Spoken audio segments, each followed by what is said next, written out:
Hey guys, what's going on?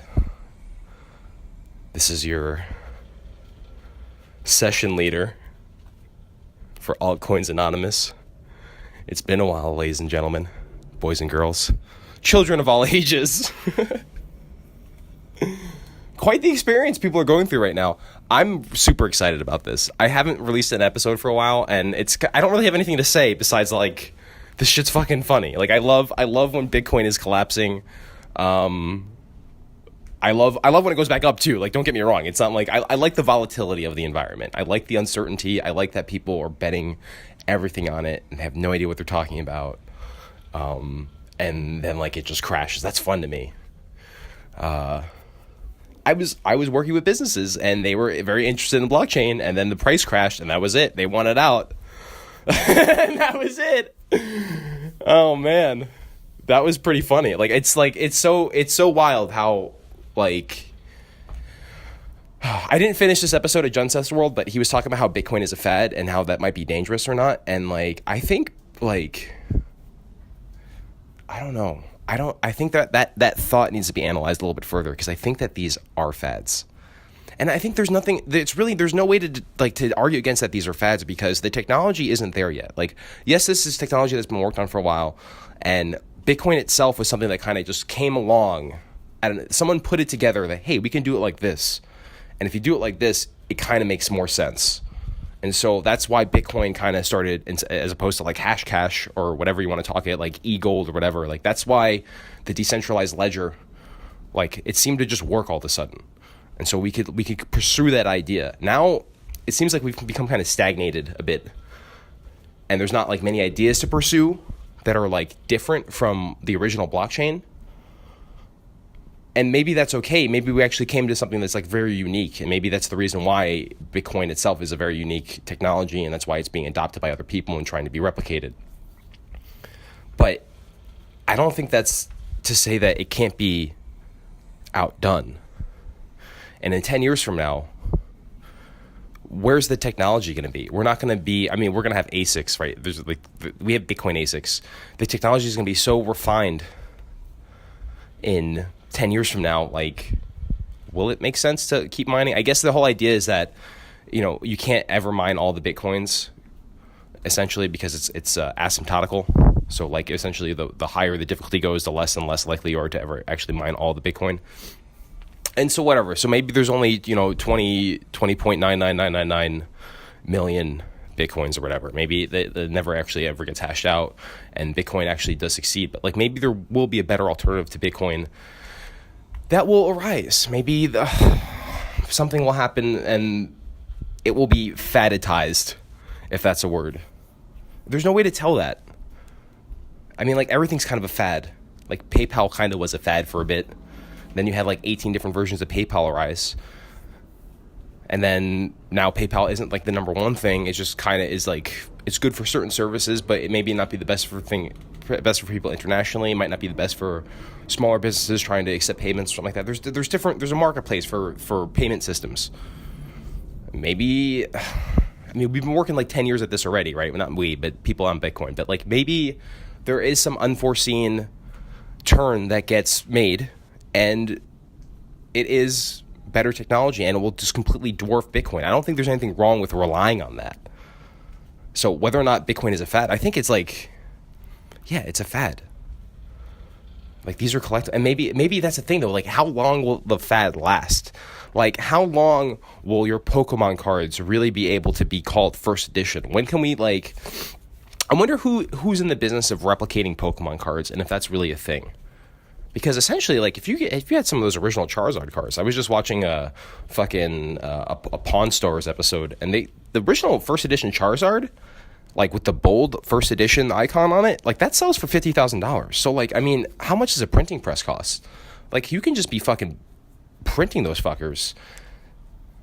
Why not? And then what would literally be the difference between the two besides the carbon dating? Like, how would you even be able to tell? And what if there was a way to actually use, like, maybe you could use old ink, and maybe you could use old paper. So essentially, like, even though it's printing, it's a new print, it actually would be scientifically indifferent from, like, an old Pokemon card or something like that.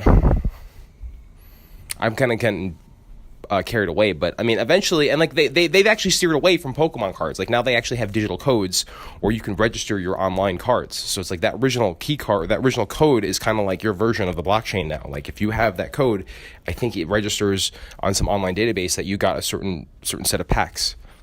So it's all digitized. And there's a token now. And essentially that's a better idea. Like if you're trying to really trade Pokemon cards, like what good is the piece of paper that you get? Like cool, it's having like a rare holofoil, but isn't it better to be able to trade that asset online globally, especially if that asset can be used in like a video game scenario? So I'm assuming that like Pokemon or Nintendo will eventually implement some type of like video game that like, or maybe it just already exists. I don't really know, but maybe there will be some game that your booster recognition digital token card will represent those same cards in a digital platform that you can then play Pokemon with. I don't think there's anything wrong with that. I think that's where most gaming goes. And I think that's actually the magic of a lot of this stuff, like now Bitcoins and augmenters and fucking CryptoKitties and fucking Rare Pepe, all this stuff. There's a huge market here for the gaming aspect of things. And it involves mainly with not like a Turing complete system, but with like actually layering other protocols on top of the blockchain and relying on the blockchain just for a way to essentially just monitor the ledger and then have it seen so it's like people aren't just printing, Pokemon cards like crazy or whatever the digital asset is that you're interested in printing or making, creating, whatever. I like to think of it in terms of EVE Online assets. Like I think eventually we're going to have, and most people don't really understand this game or know about it, but if you're into Bitcoin or economy or any type of finance stuff in general, like definitely take a peek if you have spare time, because Bitcoin, I mean, EVE Online will take over your life if you become interested in it. It's a very, very complex, in-depth, very, very rich video game. Now, the player community itself isn't really there anymore, but like it's been around since before Bitcoin, and in my opinion, it is a precursor to Bitcoin in many, many aspects. I mean, like, it's not the best example of like it's not a blockchain or decentralized whatever, but like it was a really interesting way that value was transferred for other products. And so like there's a lot of speculation on this, but like I've been in the EVE Online community for a long time. Whether or not this is true or not, like people would be killed for Plex. Like you can, like much like Bitcoin, you can order assassinations with Bitcoin. You could essentially pay somebody in Plex, which is the in-game currency of EVE Online, and they'll kill somebody. And that Plex you could actually trade in-game and then be able to redeem it outside. There was a whole black Plex market, and that's a major reason why CCP started cracking down on their Plex market.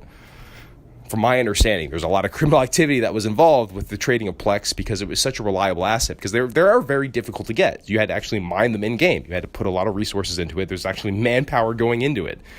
It was actually very quantifiable. In fact, it's one of the most quantifiable like resources that has ever been like actually attained by other individuals. The only problem is that the people printing it, it's a very centralized, like CCP is the owner of EVE Online. So like any type of in-game asset was printed was kind of at their liberty. But I mean, there were mechanisms in game to have things spawned. It wasn't like they were like actively going around saying, hey, here's a certain amount of, okay, so I'm gonna backtrack again. I really wasn't expecting to talk about EVE Online, but like, so Plex is not necessarily a currency in EVE Online. It's a redeemable token that you can use for gamer time. So like if I have one Plex, at least back in the day, now it's different. We don't have to get into it though because it complicates things. But back in the day, one Plex would equal 30 days of game time.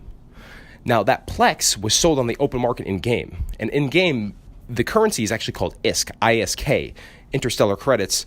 Also the currency is the same acronym for the currency in fucking wherever that place is. I want to say Finland, but it's not Finland. It's Iceland. Iceland, that's where the game is from. CCP Games is in Iceland. Anyway, so ISK was the currency, and ISK is distributed by CCP in game, not like all willy-nilly, but like if I did a task in game, like if I killed a certain size ship, or if I did a mission, the mission would give me like 6 million ISK, or like 3 million ISK plus like an item that also I can sell in the market that would also be worth ISK. Everything in game, all the items that you would get in game would be like they could be sold for ISK, and that ISK can also be redeemed for Plex. And Plex itself is also sold on the open market. So the Plex would be the game time, ISK would be the currency of the game time, which everything was distributed as far as in-game assets. And then the Plex thing itself would be traded in game, but for external currency. So like I would essentially, against the game rules, give you a Plex and you'd give me like $10. And there was a lot of mechanisms for this. Like they had a bunch of different websites that would do this. One of the most famous ones was who's the guy's name? Sort Dragon? No, Sort Dragon is different. Shit. No, is it Sort Dragon? Damn it, I can't remember any of the people's names. But he was to sell the ETC time cards. And like, okay, so there was another aspect to it too. Like CCP would sell their Plex in bulk too. So that was another way you can get a bunch of them for less. But then it would, it's going to complicate things. It's not a 1-to-1 ratio to, or it's not a 1-to-1 analogy to Bitcoin, but it's very similar in the way that the two things were actually used outside of the game. Now, Bitcoin has no other purpose besides being currency, but like EVE Online was a precursor, in my opinion, to asset trading with non-conventional currency. Real life asset trading for digital assets, or real life products or trades or goods being traded for digital assets. It's one of the first examples of this, at least to my knowledge. And it had to be regulated because essentially people were dying for Plex. People were getting their hands chopped off. People were literally, child trafficking. Like EVE Online, there was a lot of scandals from what I understand in Russia for like literally just getting people to play your video game so you could, if you had think of like cam models. Like cam models have like a studio, right? Or like their pimp or whatever has like a studio, and then they run like the different cam models making their money. That's essentially what was going on. Like if before bots existed, or if bots were too detectable, you could just have people who would work basically slave wages to make you Plex. And it's like essentially like that's, that was a very interesting dynamic in like the video game history. Now, will that be held like don't use that in court against me? I'm not going to like give any sources for understanding how I come to this conclusion or anything like that. Just from what I understand, there's been a lot of shady shit that is associated with EVE Online Plex, and which is a major reason why those things end up getting regulated in-game. And I would expect also that CCP or any of these games creating digital assets have also been spoken to by governments. I would not be surprised about that. Like, they're very aware of like what these digital assets can do and what they can be used for. So the rarity or their prevalence or whatever, it's something that needs to be monitored. I don't know why I got into that. Oh, EVE was a fad. Bitcoin's a fad.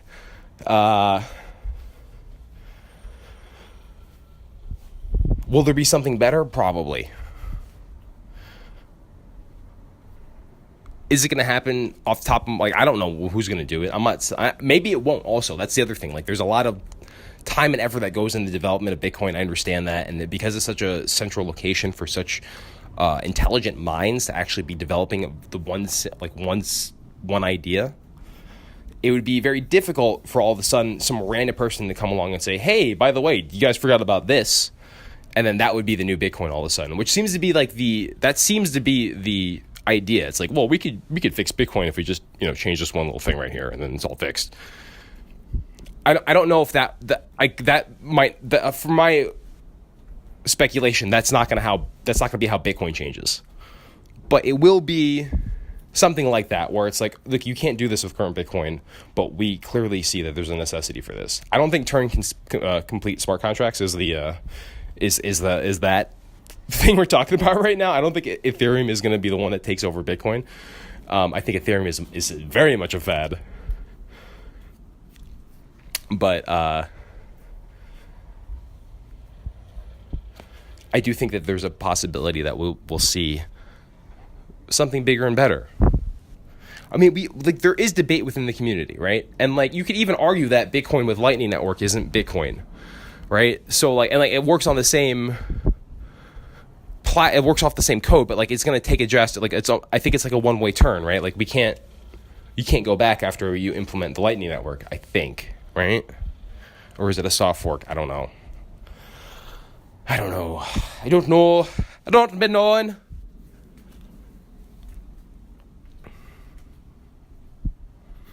I've also heard, but this is also from Junseth's World, that Lightning Network was something that was supposed to be implemented right from the beginning, but they didn't. Because it was dependent on something that Lightning Network is dependent on, and it's like something you actually include very standardly with cryptographic stuff, but Satoshi wasn't that great at cryptography, so that's why it wasn't implemented originally. I don't know what I'm talking about. I'm just regurgitating information though, but that's interesting. Is like what I think is that you're going to start seeing these companies team up with the developers. I think that's inevitable because these companies have stakes in the way that these applications develop, right? So like you need to, and it's going to be the first one who comes clean about the whole thing gets the market hold. I think like Nvidia is now in direct competition with Bitmain. It's an interesting dynamic that's going on right now. But now that like Ethereum has blown up to the way it is, people are buying graphics cards left and right. People are buying shitty graphics cards to mine Ethereum. Okay, there's a graphics card deficit right now. It's happened almost fucking every year. I've been talking about this shit. I'm actually really happy about this. I found out that I actually don't know as little about Bitcoin as I thought I did. I'm realizing now that like I actually have an opinion that matters, which is nice. Most people think I'm stupid. That's fine. I'm fine with that. Continue doing that. That's great. That doesn't matter to you. What I'm saying doesn't matter to you and it makes you upset, good. Don't listen to me anymore because I know what I'm talking about at this point. So I'm actually very comfortable with that. But anyway, the point is that Ethereum mining is like going crazy right now. Like all these graphics cards are being bought up. Nvidia just came out and said they're going to make a new GPU called the Turing model, which is going to be specifically for it's going to be they said it's a graphics card, but it's specifically for Bitcoin or for cryptocurrency mining. So I don't know what the fuck that even means because like we're now stepping into the ASIC realm. Or maybe it's just maybe it doesn't have any 60 I don't know. I don't know. There's like a different, like for gaming, a lot of the stuff uses 32-bit stuff, and then I think for mining, it's actually better to use the 64-bit. I don't really even understand what that means, but like I know that's relevant. So I wouldn't be surprised if you're going to see more server, like similar to like server class graphics cards be implemented as mining cards. And it has even less 32. I think it's like F32 instead of F64. I don't really know what I'm talking about at this point. I wish I understood GPU architecture a little bit greater. But I think the 64-bit process hardware thing on GPUs. I really hope it can correct me eventually about this because I have to go. I'm going to end up going and read about this at some point. But if you point me in the right direction, that'd be great.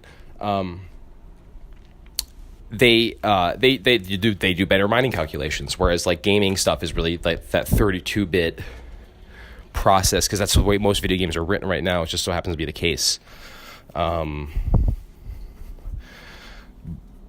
that's why like the Titan V is like a monster.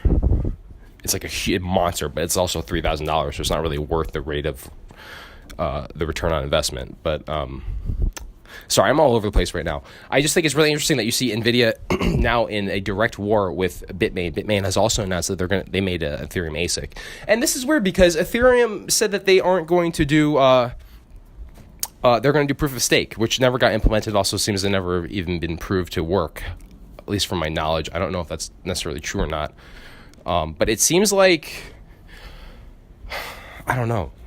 It seems like Nvidia did it in a response to Bitmain. Like Bitmain announced that they were going to do their Ethereum, and then I think like it was either a day or like 12 hours later, Nvidia goes, "Oh, we have a special miner coming out."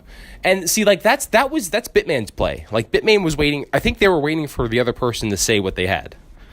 Like Bitmain was waiting for Nvidia to go, "Oh, we have Ethereum miners," and then Bitmain was going to be like, "Hey, guess what we got? ASICs, motherfucker." And like honestly, I'd probably buy the Bitmain stuff over the Nvidia stuff at this point, if I'm going to be interested in ASIC mining. That's not necessarily what I'm interested in, but I can't control the world, right? I can't pretend pretend I'm stupid. Like, I understand how to make money with this shit. So, like, what am I not going to do? Not buy miners now because I'm fucking an asshole? I don't know. People also, ETC, Ethereum Classic is pumping. I'm hearing about it all over the place. I don't know why. Besides the fact that, like, probably people who own ETC are all in the Coin Dojo, and they're all just pumping it, pretending like it's not them pumping it, and they're trying to get rich quick, which would make more sense than anything. Okay,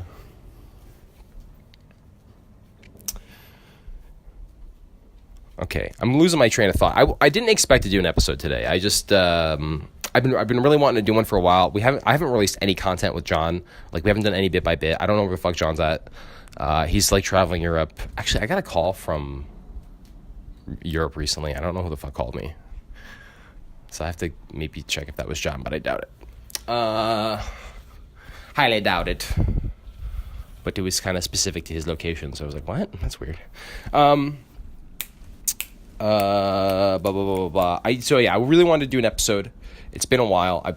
Hopefully I'll do another couple episodes this month, because I didn't really do many last month.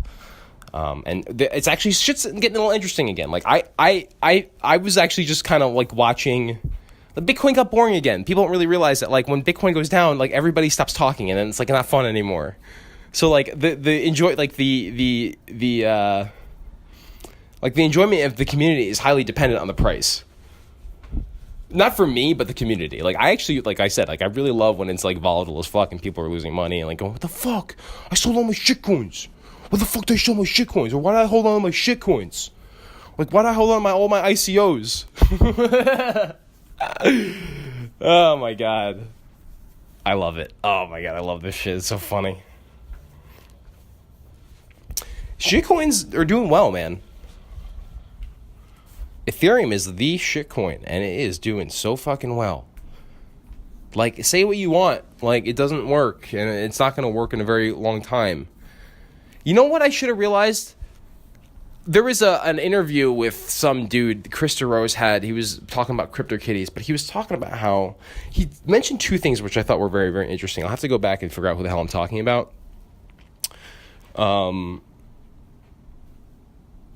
But he was talking about CryptoKitties, and he said two things that really interested me. One, I've mentioned this before too, that Vitalik and the rest of the Ethereum developers, they're not going to be able to develop Ethereum fast enough to compete with the amount of traffic that CryptoKitties is demanding. That was the first interesting thing. And then he also said something about Zcash, was that the Zcash algorithm is literally like not very different from SHA-256. It's like very fucking similar. And I think he was alluding to the fact that you could probably mine Zcash with a normal Bitcoin miner. I don't know if that is like... That'd be some shit if people just don't realize that, and then like they're really controlling the Zcash hash rate with Bitcoin mining. Like, people are using their GPUs because they think they have to, and then they realize that if there's just some proprietary miner that just works with the Bitcoin algorithm, because like it's really just a time game there at that point. Like, you can really, I don't know how it works, but I'm assuming if it's like one little bit different, it actually won't compute the same on an ASIC. But maybe you can rewrite the ASIC a little bit to do some different coding or something like that. I don't know. Why am I bringing this up? I don't remember why I'm bringing that up. Oh, because you know what? When they made that the statement that we can't compete with the amount of like the amount of transactions that are going on per second on the Ethereum network, that was a good point to realize that there's no way that they're going to implement proof of stake anytime soon. You should start fucking mining Ethereum, because they can't. Like, there's no fucking, how are they going to implement proof of stake right now? Like, there hasn't been talk about that for like 2 years, right? So like, honestly, like, and maybe I think someone talked to, like, why the fuck would Jihan come out and say, like, that costs at least $100 to $200 million, right, to create ASICs for Ethereum specifically? Maybe the research and development plus the actual printing of all the boards and stuff like that, like, it's probably going to be up there, like, very, very, like, a large amounts of money. So like, that type of investment is going to be, like, it's not going to be taken lightly. Now, NVIDIA has, like, maybe they had like a little prototype they were working on. I mean, it still probably costs, you know, a lot of research and development money, but still, like,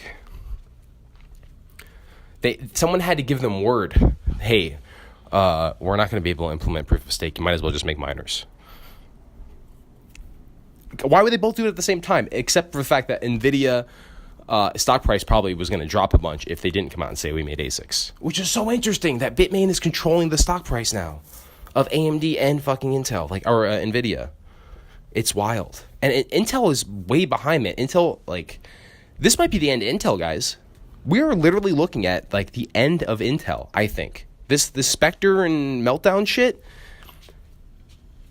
that's huge, right? Every computer in the world is vulnerable to fucking attack. And most likely, it's already been utilized. Like, why wouldn't this be, like, taken advantage of by some government or something like that? Specifically ours. Like, why? Like, we know that there's a vulnerability that's easily accessible. Like, just throw your best fucking computer scientists on that bitch real quick so you can control all the fucking computers in the world. I don't know if it works like that, but I don't think it doesn't work like that, to be honest. So I think, like, it's actually pretty similar to, like, a global loophole or a global backdoor, essentially, in everybody's computer. But I haven't done enough reading about it, so I just know that, like, the way that the memory gets transferred over in the chip, it's actually detectable by certain escalated processes or something like that. So you have access to the escalated process. You can see every single, like, calculation the processor's doing or something like that. So it's pretty serious from what I understand. But, like, I'm not a computer scientist. Like, I don't understand enough about, like, CPU architecture to really comment on it, besides the fact that I think it's a huge, I'm just basically speculating on the idea that it might be the end of Intel. Like Nvidia makes really, really high quality graphics hardware. AMD makes really, really high quality, I don't know, in fact, what they make anymore, to be honest. Like, they're making, like, minor graphics cards. They're literally supposed to do both, which I think is interesting because that's, like, what Intel is now, or Nvidia is now trying to say that they're going to do. And I actually initially thought that was a bad idea from AMD because you would see rebellion with the cryptocurrencies, but I don't think that's going to be the case. And I'm really interested in seeing what's going to happen with somebody like Fluffy Pony and Kryptonite, or Kryptonite, yeah, Kryptonite, Kryptonote. No, Kryptonote is the actual wallet. It's like I haven't even been, like, fucking mining lately. I don't even know what the hell I'm talking about anymore. By the way, when the GPU prices, like, go crazy, I stop mining because I know that it's going to be a flip. And let's actually talk about that. Like, so, like, what happened? Like, why did GPU prices go up? Right? I don't think people understand what exactly happened there. Like, I think it's really, really fucking obvious. And maybe I'm wrong about this, but let's, like, talk about it real quickly because, you know, whatever. So 6 months ago, right, the newest iteration of GPUs were released from Intel. From NVIDIA. NVIDIA is going to dictate the market. They have the most consistent product releases. They have the most consistent upgrade in hardware every year. Like, they have a very, very clear map of how technology develops and how it will develop over the next fucking 100+ years, probably. I would not be surprised. Like, they have fucking goals, and they set those goals, and then they reach those goals, and then they make a lot of money. And that's why the price of NVIDIA stock just fucking went skyrocket. AMD kind of does that. But, like, not, like, they didn't really release anything this year. They were supposed to release, like, the card they released last year, the year before that. Like, they're struggling. I don't know what AMD is. Like, they're a cheap alternative to everything. They do everything the same. You're not going to get the same type of quality of service. You're also going to have a lot of problems with drivers and whatnot. Like, I know people who bought AMD stuff originally, like, couldn't mine for the first month and a half or something like that because the shit kept crashing. And then, like, if you bought any of the new, like, processors and stuff like that, there was, you know, problems with, like, I knew it would crash on Linux, which is, like, pretty wild that, like, it wouldn't even run on fucking Linux, or Linux wouldn't even run with the processors.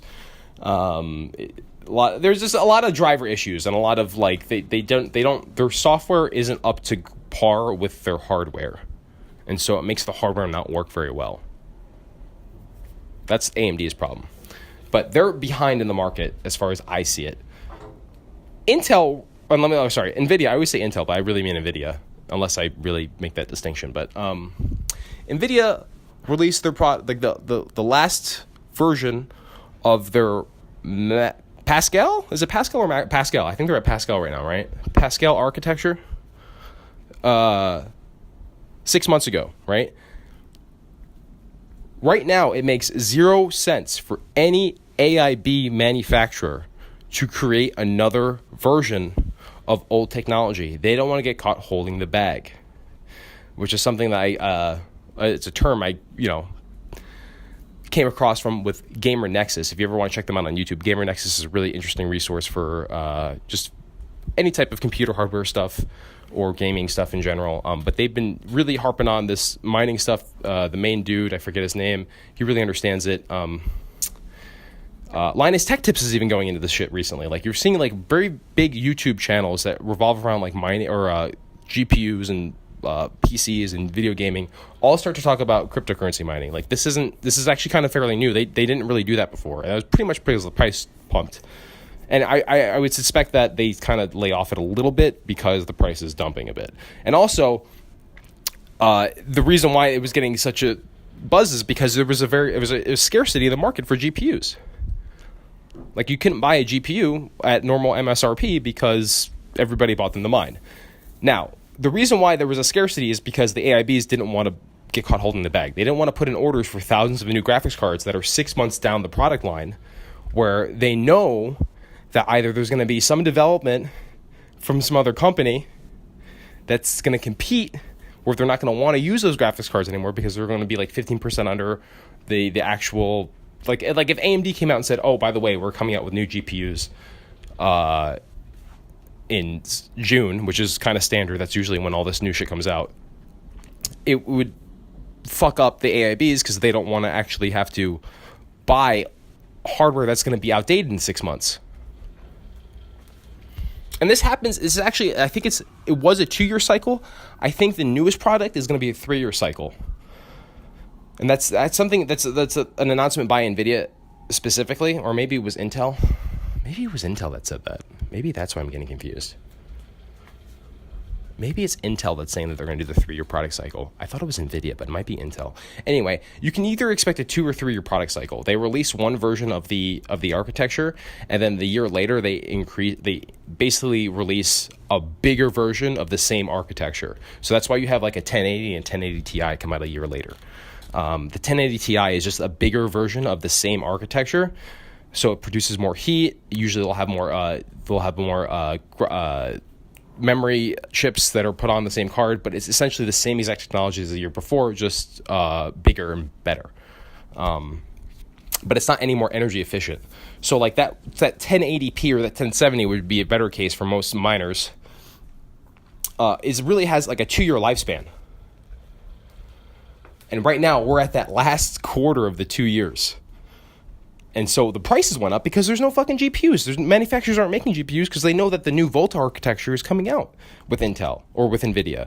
And they knew that the new Vega 2, whatever the fuck it's called, that AMD's pretending like they're going to come out with, that's going to come out too soon. So, like, they don't want to get caught holding on to all these, GTX 1060s when the GTX 1160 is coming out in 6 months from now. They'd rather just wait. And so the price went up through the roof, which means also everybody's mining it right now. There's a lot of security as far as these cryptocurrencies go, but like you're also starting to see, like, once the price crashed, people are selling their graphics cards for under MSRP now. So they bought graphics cards for almost 3 times the amount that they're worth and selling them for half price. So it's really interesting right now what's going on. I may have not explained that 100%. Sorry if I'm kind of all over the place, but it's a really interesting dynamic where, like, there's a very specific reason why GPU prices went up, and it has nothing to do with the price of Bitcoin.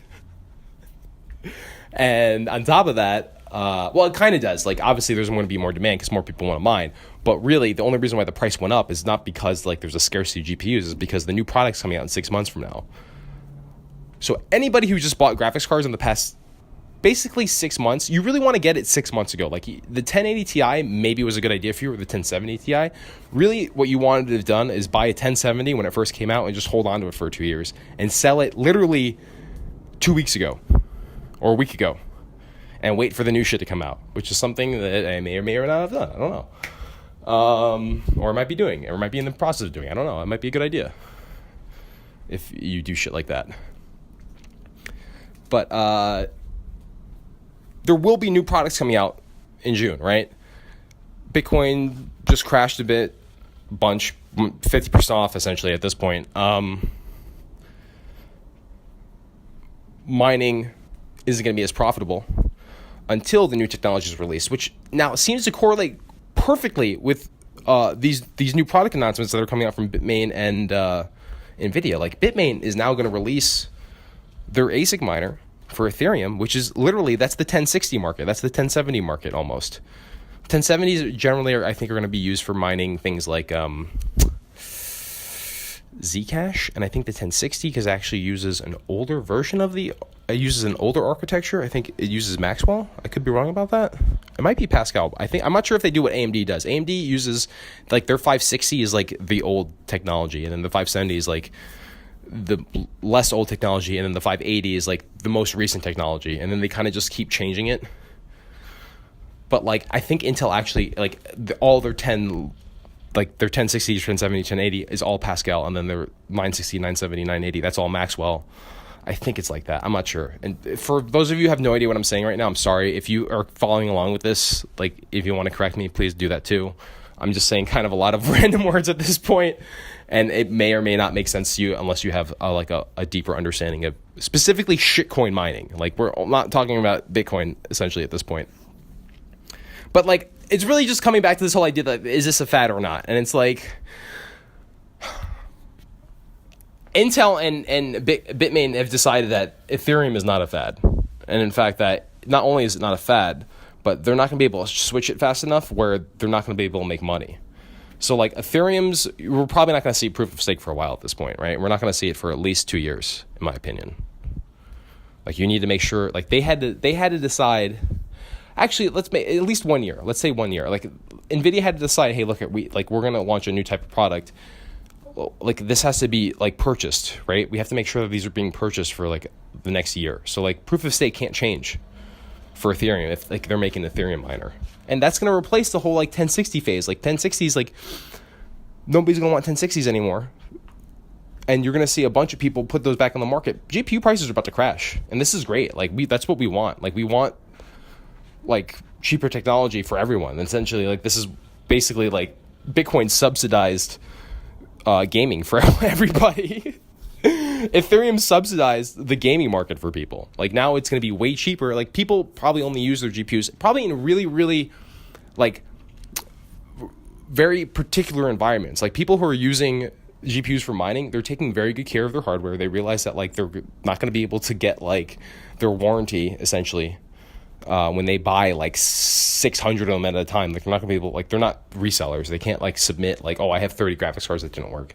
Maybe there's gonna be some what is it called, some exchange or whatever, some type of return policy that they change for miners down the line. But, like, essentially you have people who are taking really high quality care of their graphics cards, probably very limited dust environment. They're being maintained in very, like, well temperature controlled areas, and now those guys are gonna sell their cards that they only had for, like, maybe 6 to maybe a year and a half, 6 months to a year and a half, and then they're going to sell them for, you know, not what they paid for them. But we're going to see the cycle again. Like, in a year from now, GPU prices are going to be pretty stagnant, and then in a year and a half from now, they're going to be pretty much where they are right now again. Or let's say, sorry, in 2 years from now, I should say. In 2 years from now, we're going to see GPU, the same phenomena occur, I think. Because that's going to be when the architecture changes again. So they're going to be sitting on that architecture, waiting, instead of Maxwell and Pascal, and then Vega, they're going to be sitting on, I think, there's a couple different names have been thrown around. I don't want to start confusing people more so than I already am. But once that new architecture comes out, they're gonna stop production again. And so then you're gonna see, like, and maybe the price might pump again, which I you know, if the price is being controlled, it's a good time to control the price and pump it now, when you know that it's gonna be very difficult to get your hand on a mining card. Like it's very much a fact that AIBs, and when I say AIB, sorry, people may not understand what that means. It's a all-in-one board manufacturer. They make GPUs. So like essentially NVIDIA comes out with the actual chip itself, and they come out with something called a reference board or a reference model. And so that's the actual GPU itself. It's like the entire card. But really NVIDIA only sells the chip part to other distributors, and those other distributors buy their own memory and they buy their own PCB boards, and they change it. They like add more phases, add more resistors, or whatever the fuck it is, and then they make it so it's either better powered or lower powered or more cheaper or more expensive, whatever they can do to get their money worth. Basically NVIDIA just sells them the license to use their chips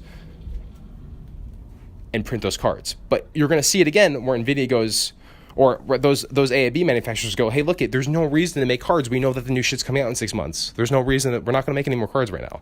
That's when the price is going to go back up, for at least for GPUs. And I wouldn't be surprised if that's when people start holding more. Like you're going to start seeing people, like you'll see the market jump back down again in 2 years from now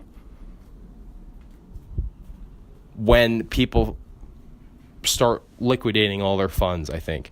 And I don't know if this is detectable or not, because it seems like there was kind of question about where all the money go. And if it didn't go into fiat, where'd it go? I mean, I don't know if this is possible, but it's perhaps possible that maybe GPU manufacturers or AIB manufacturers were actually accepting cryptocurrency. And so literally the cryptocurrency was being used to buy mining cards 6 months out from now. So it's like a pre-order, essentially. It's a pre-order of the next technology. I don't know if that's possible or not. I wouldn't be surprised if some company somewhere down the line was like, well, you know what? We don't want USD. We'll just take your Ethereum. Or whatever. And so there was no exchange into fiat. It just became exchange into hardware. I don't know if that would solve John says little, like where the fuck the money go problem, but I'm going to speculate that people are accepting cryptocurrency and not worried about the exchange into fiat on a very large level hardware manufacturing facilities.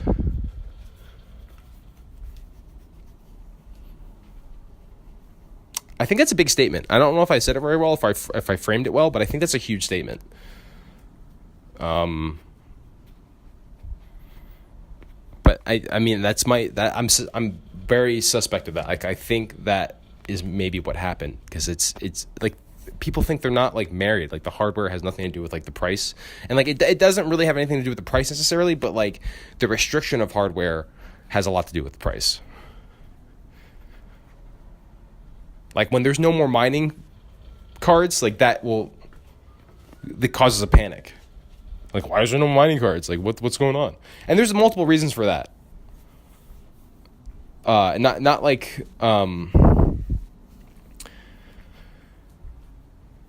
like there can be a scarcity of mining resources or graphics cards or whatever for multiple reasons. It's not just because people want to buy them. It also could be because like maybe there is a competing technology that uses the same type of hardware that Bitcoin mining uses. So, for example, we are very interested as a society in AI and autonomous shit, or like even VR or whatever, or like distributed computing and machine learning. All that stuff is going to be using the same type of hardware that like GPUs use. So, like if there's a scarcity for Bitcoin mining, it could be because there's a lot of people buying memory for fucking smartphones too. Like there's so many different reasons why like prices could go up, not just because of Bitcoin related things. But I do think that like the price of Bitcoin goes up almost always at the end of these product cycles. And so I need to do a little more research on this. I'd actually like to really come up with a better like theory on this whole thing. But it's something I have been noticing and something I've noticed for a while. Like I've been mining Bitcoin since not mining Bitcoin. I've been mining Litecoin since 2014. Okay, fuckers.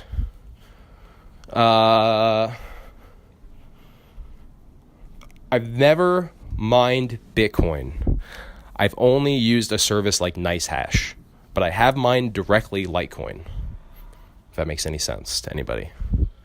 But I've been like paying attention to shit for a long time. And the reason why I stopped mining Litecoin is because like Ethereum came out and I mined fucking a bunch of fucking Ethereum in like a night. And the reason why I stopped fucking cryptocurrency altogether is because my Ethereum Pokemon game got reset. But that taught me a lot too. So like, it's neither here nor there. But like, I think people don't realize how much money you can make mining Ethereum and how much money is going into the Ethereum like machine. There's a lot of to be made there. And yeah, maybe it's not like great technology or whatnot, but like as a business man and a person who's like interested in like just making money, like I don't necessarily think that like Pokemon is fucking like breathtaking or like changes anything about like the development of humanity, but like people like Pokemon cards, so like why not, like if I could just print my own Pokemon cards, why wouldn't I want to do that? You know what I mean? So I get like the argument for Ethereum. And now whether or not like more attention to Ethereum would actually make it usurp it as Bitcoin, yeah, I think I've already established this multiple times in other arguments that like these things are fads. And you can, like, utility can be usurped, and it doesn't really necessarily even matter how much development you have behind it. If people want to use something for something and they think that it's better to do that and everybody starts doing it, it really doesn't matter what the Bitcoin core community thinks. It matters what the people think. So, like, if they want to call Bitcoin Cash Bitcoin, or if it really is the true Bitcoin now, you know, Roger Ver can say that all he wants, and developers can say that it's not all they want, but it really doesn't matter. If people are using Bitcoin Cash the way that Bitcoin was, like, it's like no one's gonna fucking care. It doesn't fucking matter. Like, don't get emotional about it. Not that that is gonna happen or that could happen. I'm just saying that it's not, like, these are fads. Like, there's a very postmodern aspect to like cryptocurrency. It's like, it is what I say it is. Like, Bitcoin is the best because I'm saying it's the best. And if I tell everybody else is the best, well, and we all think it's the best. But, like, that doesn't really translate into the development behind it, because, like, Bitcoin really is the best because of the minds and the community behind that actually go into the development of the code.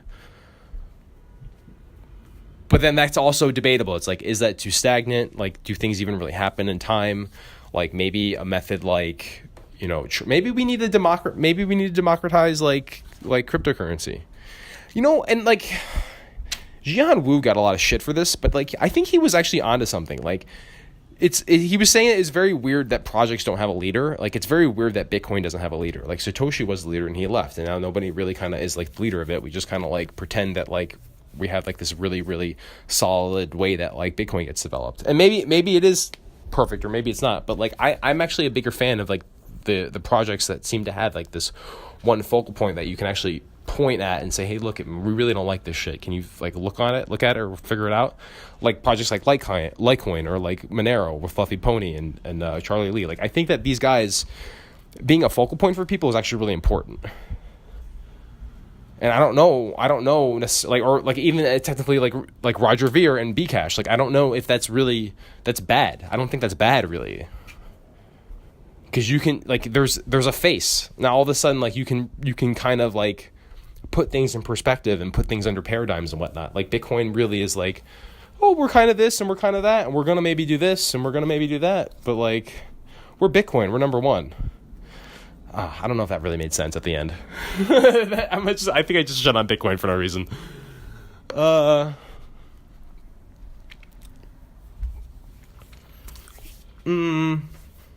Perhaps. I don't have anything against the Bitcoin community. You know what? But I do though. It's so weird to think about this stuff because like I don't like Bitcoin pretty much because it's married to the ASIC industry, but now we're seeing like Ethereum. Like I've never liked Ethereum really, but like now Ethereum is kind of becoming married to the ASIC industry. The only thing that I've really always been a fan of is Monero, and it seems to, you know, threaten, hey, look, don't make an ASIC because we're not gonna fucking roll with that. And I like that, but like I'm wondering if that really is like even necessary at this point. Like my whole argument was that I like to see companies like NVIDIA develop technology that's going to not just be specialized for one specific purpose that's pretty much useless in for any other case. So like the development of an ASIC chip for like Ethereum specific calculations to me is stupid. Like we don't need that. Like there's nothing that's beneficial about the technology besides its one specific use case. Whereas like when you have NVIDIA itself as a company developing graphics card technology, which has many cases, like I said before, AI, machine learning, fucking any type of autonomous whatever the fuck, you're going to want to use GPUs essentially, or GPU power, or that type of hardware architecture. Because really we're talking about hardware architectures here, right? Like the ASIC hardware architecture is not very fucking, there's nothing very cool about that besides that it just does one problem very, very quickly over and over and over and over and over again, depending on how much power you put into it and how much power it can receive. Whereas like NVIDIA, like there's like so many different applications for it, and like those are all things that are eventually going to benefit humanity. So like actually driving the market demand for that type of architecture technology is intrinsically beneficial, like in a non-comparative way. There's no way to like compare how the development of humanity is like. We clearly see like things we want to do. Like we want to implement robots. We want to make it so we don't have to think about shit when we're driving. These are things that like, these are applications of the GPU architecture. Now, will they make ASICs for that? I don't know if that's really a thing. Like, is there going to be like a fucking autonomous driving ASIC? And is that bad? Or is that even in the same paradigm? Or would that be comparable to like a Bitcoin mining ASIC? I don't know. But it seems like to me, the research and development of cryptocurrency mining that's not ASIC centric is consequential of other technologies being pursued, which I think is a better format to go against. Like I'd rather that be the case. And this is something I said earlier and I didn't really even kind of clarify myself, but like I'd like to see NVIDIA work with the Bitcoin community. I'd like to see NVIDIA working directly with Ethereum so they can like look at, hey man, how about you guys try to implement this algorithm instead? And why would we want you to do that? Well, here's the thing. Fucking all of our autonomous driving uses like this type of technology and this type of parts of our architecture. If you run this algorithm, it's very complicated with these parts of the architecture. And like if we like, that's actually something that is like really beneficial. Like this architecture is something we're going to pursue later on because it's beneficial to other technologies. So try this algorithm out with your service. I think that is a better approach. Now, this is something that like I still don't have any clarity on because I don't really understand if that's a thing that is possible. Like I don't know if NVIDIA is coming up with algorithms or if that's even really a thing. But if NVIDIA could come up with an algorithm that is, I don't mind that. It's better. It's not necessarily an ASIC. I just don't like the idea of an ASIC. I don't mind if NVIDIA mines things better or if AMD mines things better. It's not about that. It's just about how is the technology going to benefit everyone in the end run. And so like having super, super, super dedicated chips that only do one specific thing that will be phased out of existence in a year or like phased out of the utility in a year, like that doesn't seem like it's a good use of like natural resources. Whereas like a GPU can be traded and distributed 10 years down the line. I can give that same, like my old graphics cards from like 10 years ago still work. I still have them in computers and they still fucking work fine. Like I can use shit for that. Like if I really wanted to, like that hardware can be utilized for a number of different applications. And to me, that's a better mind frame to be working under. And the only real way to achieve that, in my opinion, is having the development of these cryptocurrencies be very, very tightly worked with people in the industry already working on technologies that revolve around graphic acceleration, essentially. What else have I missed? Is Bitcoin a fad? I'm going to say yes. But in the same sense that Pokemon is a fad. So like does Pokemon like is like in the same sense that maybe Nintendo is a fad. Like Nintendo's been around since 1889. It doesn't seem to be going anywhere. Maybe it's Bitcoin is a fad like Coca-Cola. Like Maybe some people like Coca-Cola, maybe some people like Pepsi, but like that motherfucker ain't going anywhere. Like until like some communist country takes over and like we have no more like products, essentially that's no more branding. Like that's what's gonna happen. Like Coke is always gonna be a part of like American history, essentially, or the global history, not just American history. But is Coke a fad? McDonald's, I guess, like McDonald's is kind of like a fad, right? Like McDonald's was great, and then like Morgan Spurlock came around, and then no one wanted to eat McDonald's anymore, and then Morgan Spurlock got busted for rape or something, and then now everybody wants to eat McDonald's again. I don't know. Like that's like I think Bitcoin might end up working like that. I don't know if that counts as a fad or not, but it might be. It's definitely very like its usage is highly dictated by the stigma socially. So is that what a fad is? I don't know. But like also, will there be technology that usurps Bitcoin? I think I just described it. Like once again, I'd like to see AMD, Nvidia, Intel creating algorithms that utilize their architecture in specific ways that is also how other industrial applications of their technology is being used.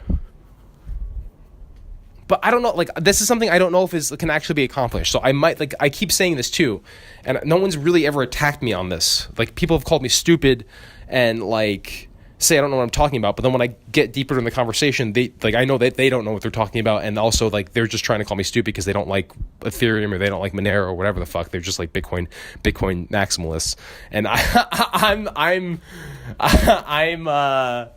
not that.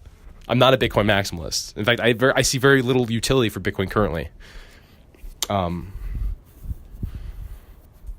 to say that it isn't the better of all the coins or whatnot, but like I don't really see like what Bitcoin does any different from Ethereum or Monero, and I don't know why I necessarily want to use Bitcoin over one or the other. Like if I want to do a smart token, if I want to do a retard token, I can do it on fucking Ethereum, and if I want to just trade money without having to worry about my identity, I just do it with Monero.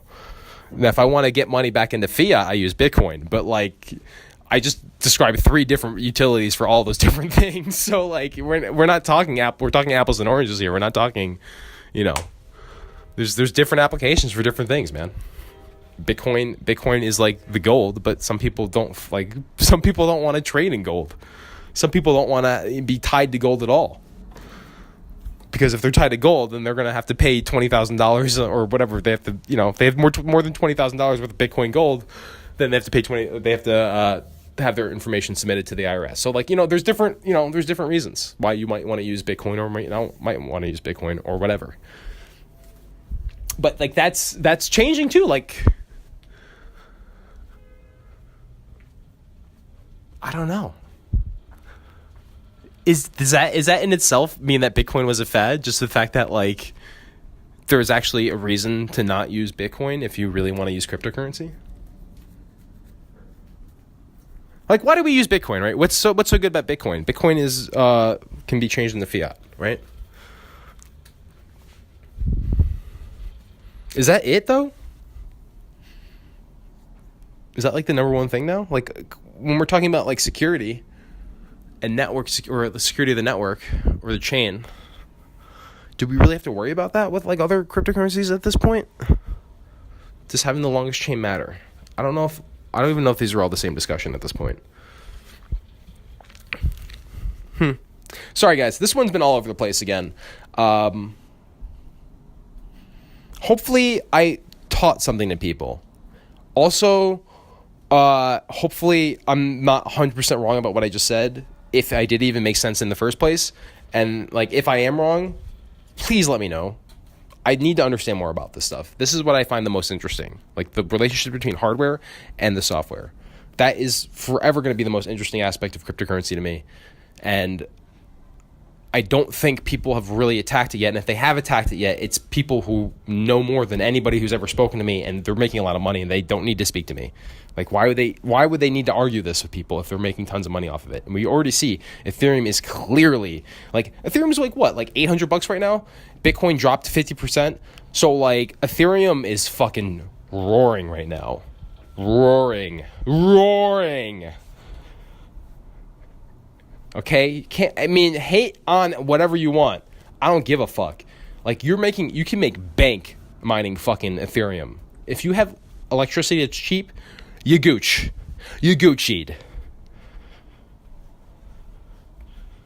But you have to have the right hardware too. But I'm just saying. But like, I think that's the reason why you see all these companies now coming out and say that.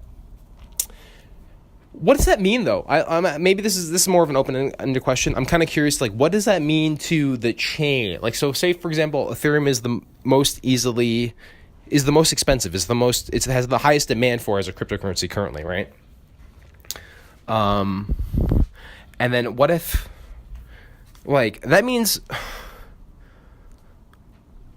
like, Bitmain is coming out with Ethereum mining ASICs. So like, are they already testing it? Has the hash rate went up at all? What happens when the hash rate goes up? Is that going to mean the price goes down because there's going to be more coins available? I always find this part interesting. In 20 years from now, this is going to be like, you're going to be able to kind of map this out. Like, we're going to have more regulations and shit, and like, we're going to be able to see like what happens when a cryptocurrency is introduced, what happens like to the price when the hash rate goes up and down, and there's like limited market availability of mining hardware and product cycles and all that stuff. Like, someone's going to come out with all the stats on this shit, and there's going to be textbooks about this shit, and it's going to be really fucking not interesting, but people are going to go to college to learn the shit. And it's so fucking funny that we're talking about this now in a very like fuck you fashion, but as like, there's like nothing that's really tying it to, but like, if this really keeps growing the way it's growing, it's going to be, it's like, I could teach fucking classes on this shit almost. Like, it's so interesting. Like, people are going to be able to like literally have college courses designed around this. These are all going to be points of contention within academia, which is like so wildly ridiculous. But at the same time, I don't know, like, wow. I don't know. Bitcoin is such a postmodern thing to me. Like, it's like so, it just so is. It just is, man. It just is, man. Holy shit. Sorry, guys. This made no fucking sense. Hopefully I'll be doing some more episodes. I think I'm going to wrap it up at this point. We're an hour in, and I'm literally talking to myself, just walking around my apartment. So, hopefully you guys enjoyed this episode. It's been a while. Love you guys. Miss you guys. I might be doing some streaming. So if you guys know where to find me, check me out. I haven't been doing the streaming thing in a while, but like, I haven't been making content too. I wanted to make more like Bitcoin content. Everybody's fucking like kind of dead now because Bitcoin crashed, and then like John's went MIA pretty much since the Veer thing. So like, I don't know if I'll be doing any more. Hopefully we'll be doing some more bit by bit. I don't know when the fuck it's gonna happen. But in the meanwhile, I might be doing some other stream stuff. You guys know where to find me. Hopefully come check it out. I'll be dropping links in the Coin Dojo, etc. I might be playing some Zelda. Sorry, I just got a call right in the middle of that recording, so that's why I kind of just phased out there. But yeah, I'll be probably playing some Pokemon, hopefully when that comes out, or Zelda, or Mario, any of that Nintendo bullshit. I might be playing that shit live, because I've been having some fun with that. It's been kind of fun. But aside from that, love you guys. Peace out, everybody. Have a good one, and hopefully some new content soon.